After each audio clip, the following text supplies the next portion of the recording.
And I'm going to indulge you on the latest poll findings by Polytrack Africa, looking at the Nyeri County Opinion Polls findings, that is the Nyeri County Meter. Now, this latest poll by Polytrack Africa reveals a dynamic political landscape as we approach the 2027 elections.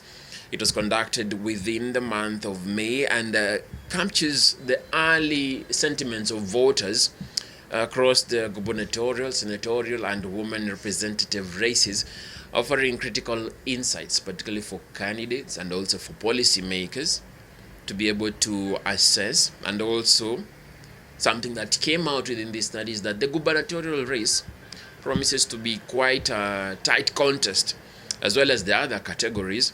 And the findings highlight both clear frontrunners and opportunities for challenges to gain ground.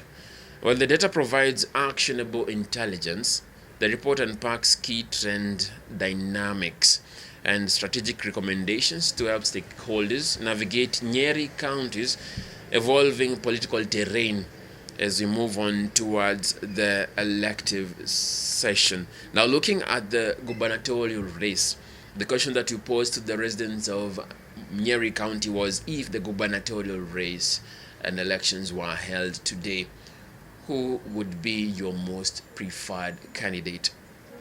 Now, Honorable Alex Washira was able to garner an approval rating of 42.8% from the residents of Nyeri County, followed closely by Honorable Kanini Kega with 36.4%, and Honorable Wamatinga clinched the third slot with 16.2%, while 3.7% of the voters within Nyeri County remain undecided.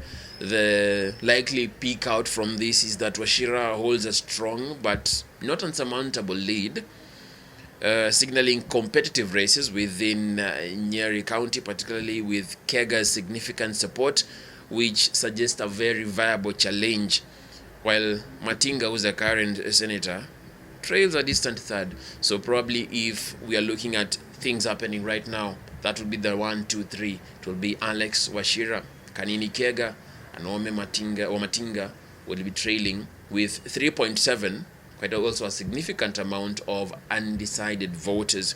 But still, the lead by Alex Washira is not something that cannot be surmounted by the competitors, seeing even as Kanini Kega comes closely with 36.4%. Moving on to the senatorial race.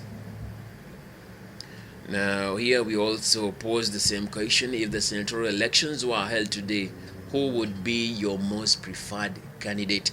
And here, Honorable Mutai Kahiga leads with 44.5%, which would signal that the residents of Nyeri County are not yet done with their governor. They would also prefer him to be their senator, which means his leadership is something that they're also quite clinchy about, as they suggest him to also go for the senatorial seat. He's followed by Honorable Ephraim Minor, who has a rating of 31.7%, and Honorable Kabando Wakabando follows with 17.3%, while 4.9% of voters within Nyeri County remain undecided. The implication is that Higa's incumbency, maybe as the governor, maybe his recognition, may be driving his lead in being suggested as the possible, or rather the best person to be senator within Nyeri County. And if the support indicates a potential shift, because if the undecided voters break his way, that is 4.9%, then Ephraim Minor would be quite a contender also for this senatorial seat. And moving on to the woman representative, we find that here Honorable Anita Thumbi leads with 39.9%, closely followed by Rehab Mukame the current woman representative, with 34%, and Honorable Priscilla Nyokabi comes in third with 22.1%.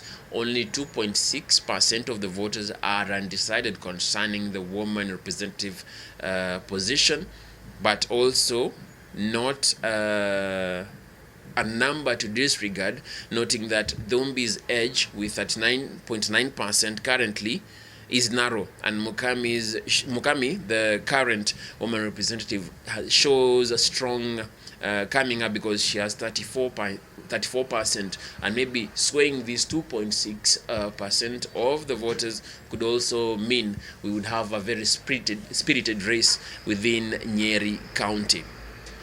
Now, our recommendations, or rather the actionable insights for these particular candidates, particularly the leading ones, that would be Alex Wachira, who's leading there on the polls concerning being the best suited to be the governor of Nyeri County, Mutahi Kahiga, who's leading on the senatorial poll, and Anita Thumbi, who's leading as the woman representative within the poll.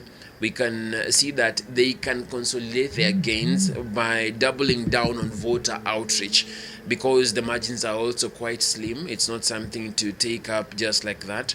And they can also address particularly the policy gaps, particularly even for someone like Mutahi Kahiga, who has been around. It can be able to address those challenges. They can also engage the undecided voters, because they are also a group that can also shift this whole move, and by targeting messages and also trying to emphasize tangible deliverables to them. For the challenges, that is Kanini Kiega, Maina Wamatangi, and Mukami, the narrow gap shows that they are still not ones who can be disregarded within the polls, until there is something they can do, particularly on exploiting their opponents' weaknesses, and even partner with the trailing candidates, which would be something that would be able to consolidate maybe their vote margin and even offset the ones who are coming out as the leading parties. In the 2027 polls, looking at it while tracking the sentiments as they are coming, what would be the recommendation would be to leverage on social media, particularly to engage younger voters who have been tagged to be a group that may cause a very big shift within the 2027 polls, as well as mobilize grassroots activities such as investing in ward-led networks to counter the incumbency advantages. The limitations within this report would be maybe the small sample size of 1,068 people from Nyeri County. However, it is a significant number that is able to give us insights on how things are transpiring within Nyeri County. Also, the use of telephonic interviews, which was the method that was used to be able to get the perception of the residents of Nyeri County, can also be a hindrance, because it's not the whole population within the county that is covered telephonically, but still, based on the Kenya National Bureau of Statistics data on the number of current subscribers on various networks, also it's something that can also be footed as it's a place where we can come out and get proper insights. Okay, if the elections were held today, Alex Wachira would be governor of Nyeri County. However, Kega's strong numbers may suggest a runoff, but Alex Wachira would take it. If we were looking at the senatorial seat, the current governor, Mutahi Kahiga, would probably take the Senate seat, though it will also be a tight race, but he would take it if the elections were done today. And Anita Thumbi would also clinch the woman representative seat if the elections were done today. However, it would be a very tight race, looking at the fact that what separates them is at least a 5% margin. Now, this also reveals the competitive political environment within Nyeri County, with incumbents and challengers alike facing a volatile voter sentiment. The candidates, of course, have to be decisive in these insights to regain trust and see how they can be able to convince the voters of Nyeri County on why they are the best placed. But currently, such is the situation as it is. Thank you very much. Hello and welcome once more. My name is Emmanuel Kutosi, the Data Reporting Officer of Polytrack Africa, and we are going to be looking at the latest poll, particularly from county number 27, that is Uasin Gishu County, where we had a study conducted between the 5th to the 9th of May, taking a critical snapshot of our voters' preferences, particularly on matters concerning the gubernatorial race, as well as a look down the 6 constituencies within Uasin Gishu County.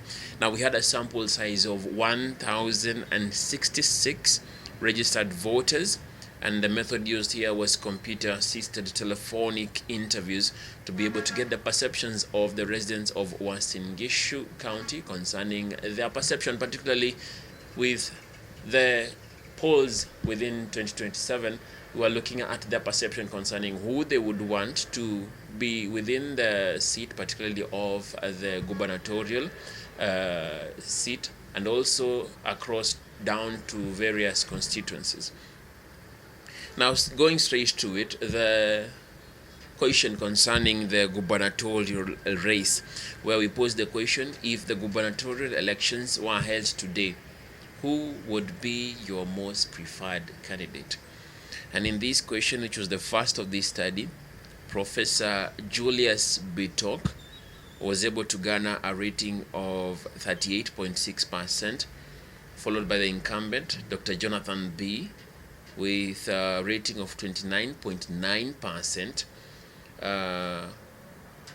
Honorable Karori Oliver Kipchumba was able to garner 18.4% in matters of ratings by the residents of Uasin Gishu County, and Honorable Gladys Boss Sholei had 11.4%.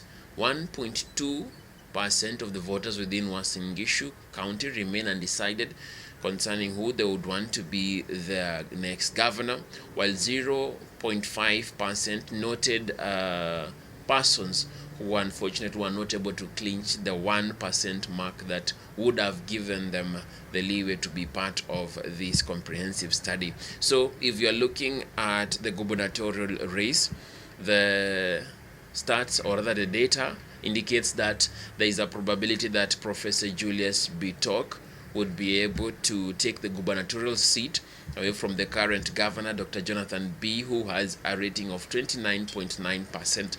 However, this can change because we do have the option of not only lobbying towards the undecided voters who are 1.2%, but probably maybe an agreement to be able to move together may be able to put Jonathan B. back on the board. But the percentage is quite something that is not unsurmountable, because 38.6, it's still here to clinch the 50% mark, and 29.9% with a margin of at least 9% means that the race is still on and it's quite heated, particularly within Uasin Gishu County. So if the elections were held today, then the governor of Uasin Gishu would be Professor Julius Bitok, and he would be followed closely by Dr. Jonathan B. Although this is data that shows the matter as it is currently.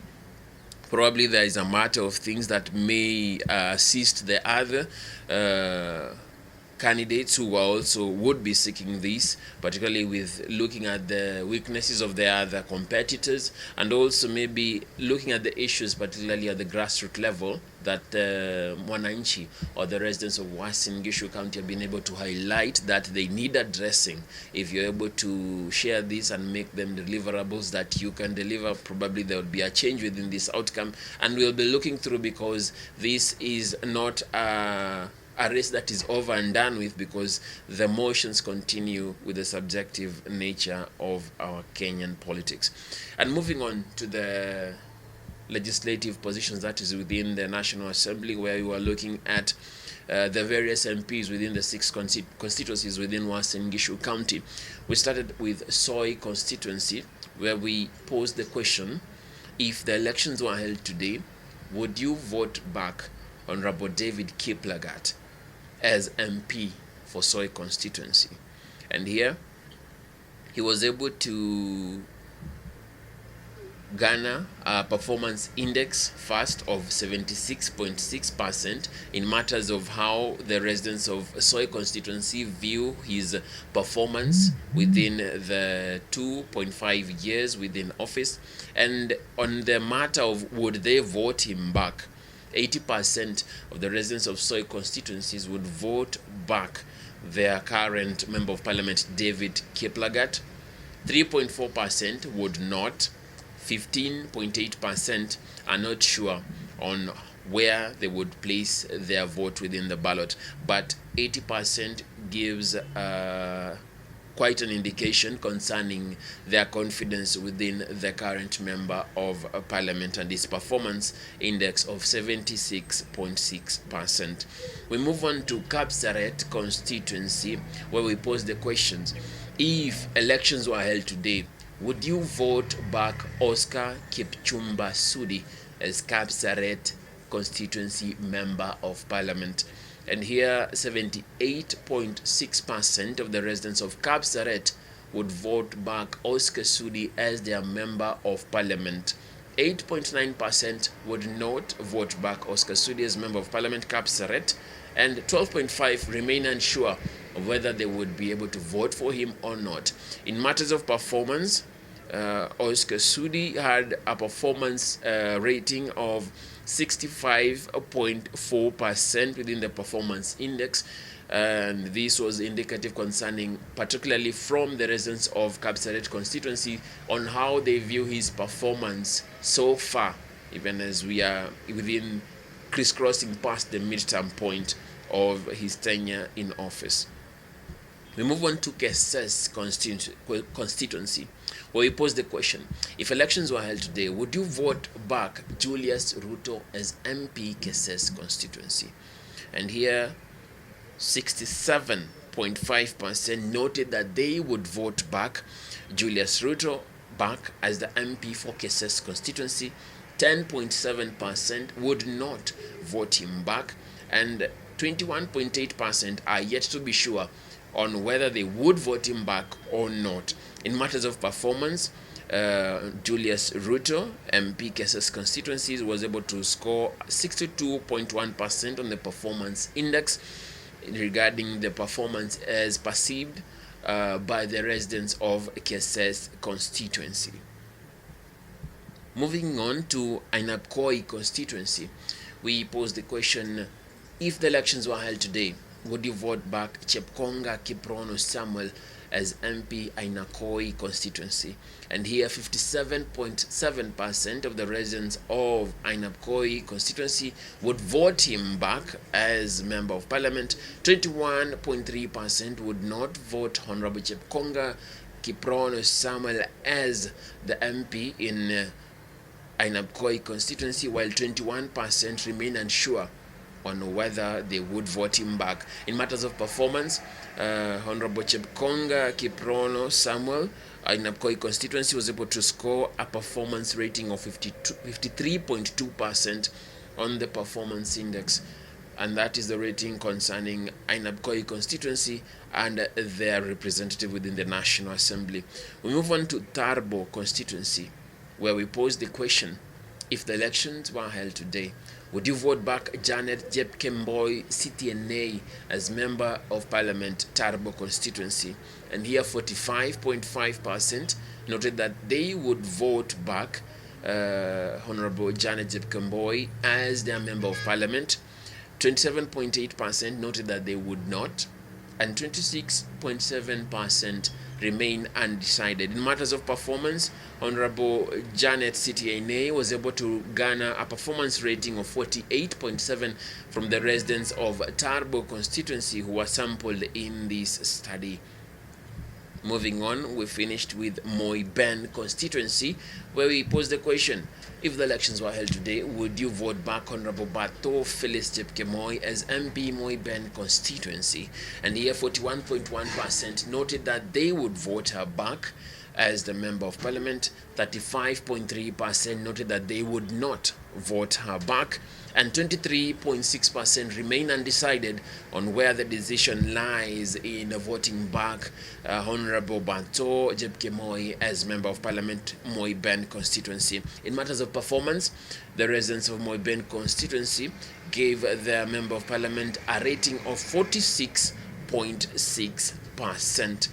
In matters of a conclusive now look, it is notable that for all the 6 constituency, it seems like most of the members of parliament are on the green, since it seems like most of them, for all of them, they would be re-elected, the margin being quite high, because we see within Soy constituency we have 80%, within Kapsaret constituency 78.6%, and Keses 67.5%, Ainabkoi 57.7%.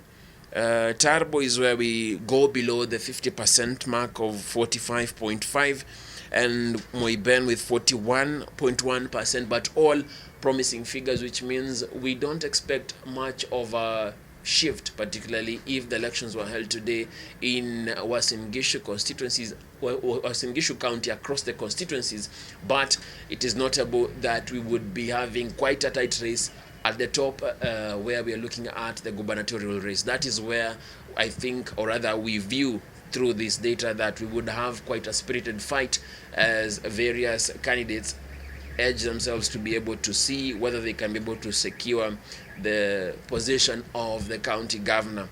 Within that spot, as we were just to catch up, we'd look at Professor Julius Bitok, who is leading within the gubernatorial race with 38.6%. Dr. Jonathan B following closely with 29.9%, and Karori Oliver Kipchumba with 18.4%, and Gladys Boss Sholei with 11.4%. That is where we would see a lot of political motion, but within the constituencies, it seems like matters would remain as they are currently.